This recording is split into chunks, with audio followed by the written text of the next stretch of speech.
Então, quais são os sinais clínicos que você vê? Primeiro, a pessoa é obesa. Ela sobe na balança, mede a altura, ela tem um índice de massa corpórea, que é o chamado IMC, acima de 30. Ela tem pressão alta, ela tem distúrbio lipídico. Se for uma mulher, ela tem a síndrome do ovário policístico, onde ela tem os hormônios masculinos aumentados, por isso que a mulher com síndrome de ovário policístico, ela começa a nascer pelo no rosto, hirsutismo, que chama. Ela fica mais androgênica, ela tem fígado gorduroso, ela ou ele, que tem diabetes e obesidade. Você vai medir as transaminases, elas estão elevadas. Você bebe? Não, doutor, eu não bebo. Aqui está mostrando que você bebe. Não é de bebida. Você está aumentando as transaminases porque você está com diabesidade. Você desenvolve gota. Você tem o chamado etiquetas de pele, que eu vou mostrar um slide aqui para você entender o que é. A mulher, por exemplo, começa a ter barba, tem hirsutismo. E você tem uma coisa chamada acantose nigricans, que eu tenho que mostrar para você entender o que é. Que é uma hiperqueratose e uma hiperpigmentação. Então vamos ver o que é isso. Isso aqui chama etiqueta de pele. Tá aparecendo essas coisinhas na minha pele, olha só. Parece uma etiquetazinha, olha lá.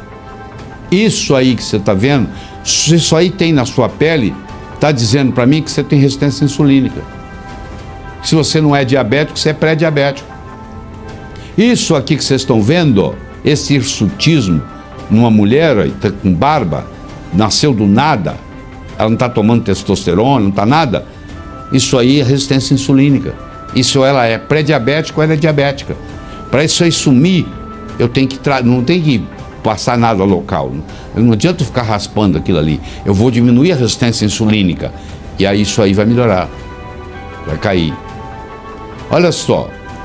Doutor, apareceu uma mancha no meu corpo. O meu pai, as costas dele começou a aparecer umas manchas pretas. Nós já fomos em vários médicos. Eles não conseguem entender o que está acontecendo. Querido, isso aí chama acantose nigricans. Aí, há uma hiperpigmentação, uma hiperqueratose. E não se apresenta só desse jeito, não. Você quer ver outra? Olha aqui. Meu pescoço está sempre sujo. Olha que coisa interessante. Eu lavo, esfrego, não sai a sujeira. Isso aí não é sujeira. Isso aí é pigmentação. Isso aí é melanócito que está ativado. Isso aí para curar não é aplicando coisa local. Não adianta nada, absolutamente nada. É você tratando a resistência insulínica. Então você vai ver casos e mais casos. Olha o primeiro aí em cima, no pescoço. Olha aí, olha à direita, as etiquetas de pele, como é que aparece. Olha aí debaixo, na axila, aí, debaixo do braço, à esquerda embaixo. Olha a criança aí, à direita embaixo. Olha aí, você vê como é que escurece? Há uma hiperpigmentação, vai de médico em médico, ninguém entende por que está acontecendo, o que foi. Isso é acantose nigricans, isso é patognomônico, ou seja, isso aí o diagnóstico está fechado, isso é resistência insulínica. Eu trato a resistência insulínica, tudo isso aí vai sumir. Então não adianta ficar aplicando nada, creme nisso aí não, isso não resolve não. Entenderam? Muito bem. Olha, apareceu isso aqui na minha mão aí, ó. Aí, perto essas manchinhas que vocês estão vendo aí. Isso é resistência insulínica. Apareceu isso no meu joelho, olha lá. Meu joelho apareceu aqui, tem um lugar que é mais escuro. Isso é acantose nigricans. Isso é resistência insulínica. Isso é distúrbio do metabolismo de carboidrato. Isso é excesso de insulina. Isso é um sinal de que as coisas lá dentro não estão funcionando direito. Não existe diabetes sem resistência insulínica. Então, se eu tenho resistência insulínica, eu vou ter hipertensão. Então, é muito comum o paciente com diabetes e obesidade também ser hipertenso. Então, ele começa a tomar remédio para diabetes, ele começa a tomar remédio para obesidade, ele começa a tomar remédio para pressão alta. E daqui um pouquinho ele vai começar a tomar remédio para arritmia do coração, porque vai faltar magnésio, e magnésio é o mais potente antiarrítmico natural que nós temos. Se eu tenho deficiência de magnésio, eu vou ter arritmia cardíaca. Então eu começo a tomar uma opção de coisa, mas na realidade não vai resolver, porque se eu tenho deficiência de magnésio, para curar eu tenho que tomar magnésio, não adianta. Então o que causa resistência insulínica? 3 coisas importantes vocês têm que entender nessa apresentação aqui. Primeiro, você tem que entender que uma noite de sono mal dormida aumenta a resistência insulínica.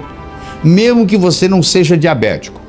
Se você dormiu mal ou não dormiu, no dia seguinte você tem uma maior produção de insulina.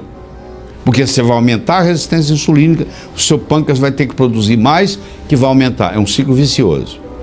Então, um paciente diabético, eu vou ter que preocupar muito como que ele dorme. Vou ter que fazer tudo para ele dormir bem. Eu tenho que ensinar ele como é que faz, como é que é o ambiente, como é que ele tem que jantar, o que ele pode ingerir na hora de dormir, porque muitas vezes ele precisa de uma melatonina para ajudar, tá? Que agora é permitido no Brasil, por muitos anos não era, por questões políticas, não médicas. Lá nos Estados Unidos você compra até no Walmart, você vai no supermercado, você compra melatonina. Aqui agora é disponível, você vai conseguir. Você tem que gerenciar o seu nível de estresse. Você tem que saber quando parar, porque às vezes você deita na cama e continua trabalhando. Você tem que fazer igual uma torneira, quando ela está aberta, quando ela está fechada, está fechada. Quando ela está on, ela está on, quando ela está off, ela está off. Então, isso é muito importante você entender isso. E você que tem uma vida estressante, você tem que saber separar o trabalho da vida pessoal. Quando você chega no trabalho, você tem que desligar a casa. Ficar focado no trabalho. Quando você sair do trabalho, você tem que desligar o trabalho, focar na casa. Se você misturar as coisas, é complexo. E hoje eu sei que é difícil, porque a maioria leva trabalho para casa, infelizmente. E o que nós estamos discutindo aqui, olha lá, aumento de carboidratos. Agora você imagina um paciente que não dorme bem, um paciente que é estressado e um paciente que vive comendo porcaria. Vive comendo massa, vive comendo pizza, vive comendo pão, vive comendo macarrão, entendeu? Vive tomando refrigerante. Aí você junta isso tudo, você tem esse problema sério que o mundo está tendo. Todo mundo ficando diabético e obeso. Todo mundo ficando doente. A população está doente. Por hábitos errados. Então, se você começar a monitorar como é que eu diminuo a minha ingestão de carboidrato, como que eu durmo melhor e como é que eu gerencio o estresse. O segredo não é não ter estresse, não existe. Não interessa para onde você for hoje. Eu vou para a cidadezinha pequena, vai para lá que a violência já chegou lá, não adianta nada. Não adianta nada. O que você tem que aprender é gerenciar o seu estresse. Tá? Então, o que vai acontecer? A resistência insulínica vai levar a pressão alta. Todo o seu organismo agora está sob pressão. Seu coração tem que trabalhar com mais força, entendeu? O seu fígado recebe mais impacto. A parte de dentro dos vasos produz uma substância chamada óxido nítrico, que é esse NO que você está vendo aí no slide. Só que a produção do óxido nítrico cai. Então a vasodilatação diminui. Aí vem vasoconstrição. E aí você acaba tendo dislipidemia, porque quando você come carboidrato demais, esse vai virar açúcar. Esse açúcar vai ser armazenado na forma de glicogênio. Na hora que o estoque de nitrogênio está no máximo, já não tem mais, começa a virar gordura, começa a virar triglicérido. Então, ingestão de carboidrato aumenta a produção de triglicéridos. Uma coisa importante, caso você tenha diabetes, você tem que tomar cuidado, isso aí é urgente, você vai ter que ir no pronto-socorro, se isso acontecer, porque é muito problemático, uma desidratação num diabético, e a desidratação no diabético é causada por vômito, por diarreia e por febre. Um diabético que está vomitando, um diabético que está com diarreia, um diabético que está com febre, ou a combinação deles, a nossa recomendação é que você procure um pronto-socorro, porque a desidratação num diabético pode levar a um quadro clínico muito grave. Isso aí não é brincadeira, não dá para esperar até amanhã não. É melhor você levantar e ir procurar um pronto-socorro para ver o que eles podem fazer por você lá, certo? Todo paciente com esteatose hepática também é portador de esteatose pancreática. Isso é um conhecimento muito importante, porque quando você for tratado para esteatose hepática, você também vai melhorar a esteatose pancreática, porque todo paciente que tem um tem outro. E a esteatose pancreática, o pâncreas gordo, está prejudicando a produção de insulina. No momento que eu trato o pâncreas gordo, o pâncreas aumenta a sua capacidade de produzir insulina. Se você é diabético, pré-diabético, e você é o tipo de pessoa que não interessa o que você comer, parece que você engoliu um boi, que essa é a expressão que o paciente usa, eu como um arroz, parece que eu comi um boi. Você tem que checar com o seu médico, que talvez você tenha uma neuropatia vagal, você tem o que se chama de gastroparesia. O seu estômago não está funcionando apropriadamente, porque o vago, que é o nervo que leva o estímulo para o estômago e traz o estímulo do estômago para o cérebro, também desenvolveu neuropatia. Do mesmo jeito que você pode ter uma neuropatia periférica, você pode ter uma neuropatia vagal.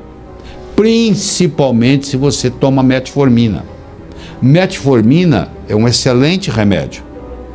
Nem é remédio propriamente dito, ele é um fitoterápico. Muitos médicos receitam metformina e não sabem que ele advém do mundo vegetal. A metformina diminui a resistência insulínica. É usado hoje até em processos de anti-envelhecimento. Mas a metformina, a longo prazo, dose dependente, ela causa deficiência de B9, B12 e coenzima Q10.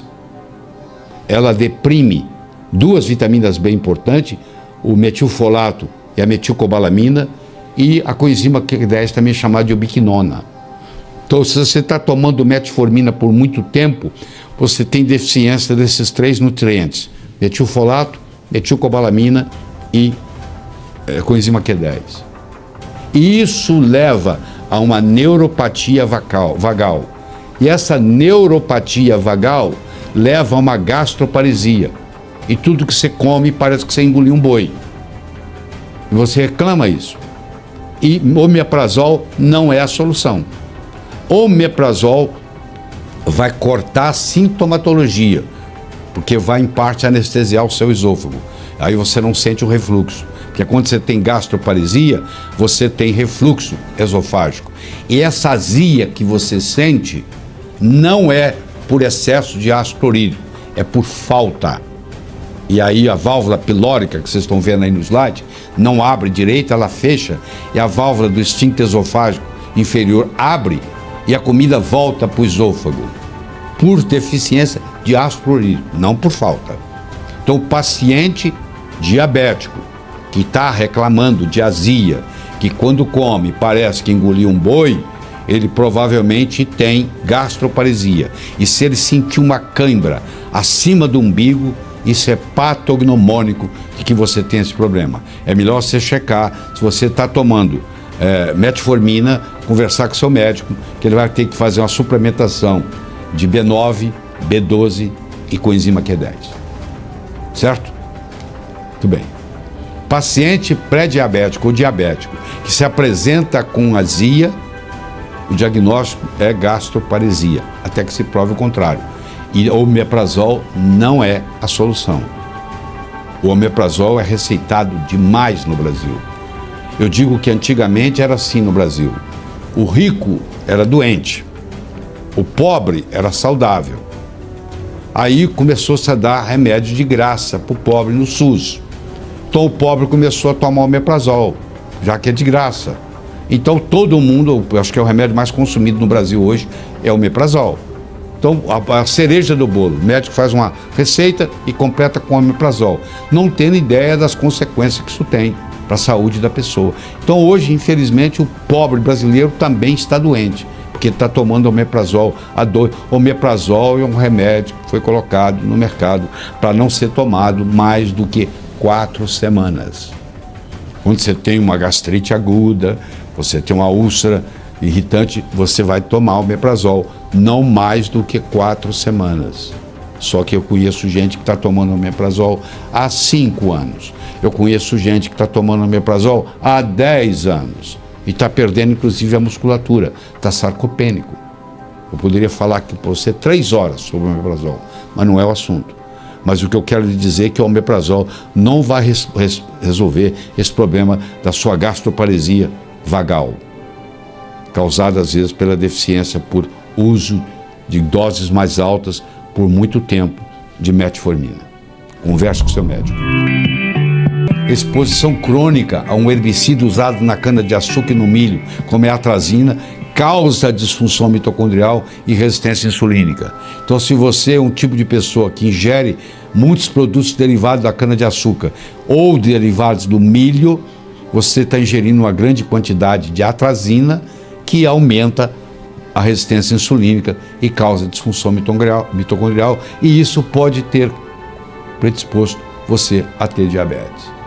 Aqui está a mitocôndria, que era há 2,5 bilhões de anos atrás, era uma bactéria que fazia um trabalho terceirizado para a célula. Um dia a célula convidou ela para morar dentro da célula e ela passou a ser uma organela. E ela é quem gera a nossa energia. O nosso ATP é formado disso aí. Você imagine chegando no aeroporto de Cumbica, em Guarulhos, um argentino, um americano e um inglês, e um britânico. O argentino traz peso argentino, o americano traz dólar e o britânico traz libra esterlina. Só que no Brasil a moeda se chama real. Cada um dos três tem que se dirigir a uma casa de câmbio e trocar o peso argentino pelo real, o dólar pelo real, a libra esterlina pelo real. Nós ingerimos carboidratos, proteína e gordura. Só que a moeda energética do corpo chama-se ATP. Então esses alimentos são quebrados, levados à casa de câmbio, que é a mitocôndria, que vocês estão vendo aí, e ela transforma isso em energia. E ela produz energia, o tempo todo produzindo energia. E isso é a energia vital que você tem para te manter vivo. Se a mitocôndria parar de funcionar, você morre. Porque não para de produzir energia, para de produzir ATP. E na doença, no diabetes, há uma disfunção mitocondrial muito séria. Então, quando eu faço uma suplementação para nutrientes próprios da mitocôndria, eu melhoro sobremaneira, rapidamente, o diabetes e ele caminha para a cura.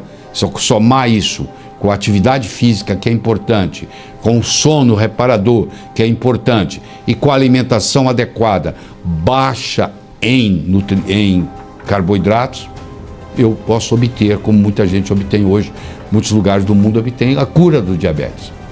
Então é algo que até bem pouco tempo não se falava, e agora a medicina começou a falar na cura do diabetes. Então eu vou fazer a suplementação mitocondrial, eu vou fazer a dieta cetogênica, e aí, vou fazer o detox. Porque como o ar está contaminado, o solo está contaminado, a comida está contaminada, muitas dessas toxinas estão prejudicando o processo. Então esse trio aí, a suplementação mitocondrial, a dieta cetogênica e os tratamentos de detox, que nós médicos não aprendemos na faculdade de medicina, e passa a ser até um termo pejorativo, detox. O médico fala, eu não acredito nisso. Medicina não é religião.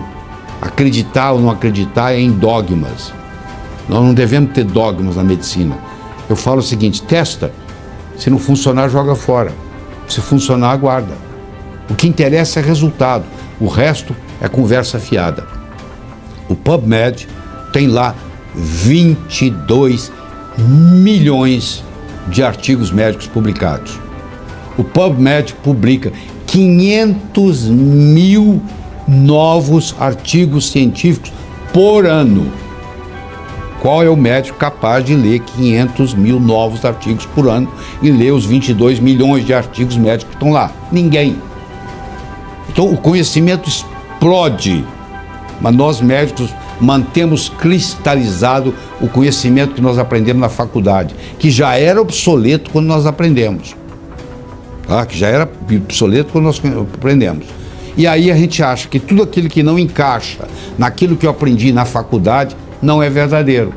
E com isso perde-se a chance de melhorar os pacientes, como é o caso, por exemplo, de um detox, como é um caso, por exemplo, de uma dieta cetogênica, como é o caso de uma suplementação mitocondrial. Procure um médico que entenda disso aí, por favor, e vai lhe ajudar.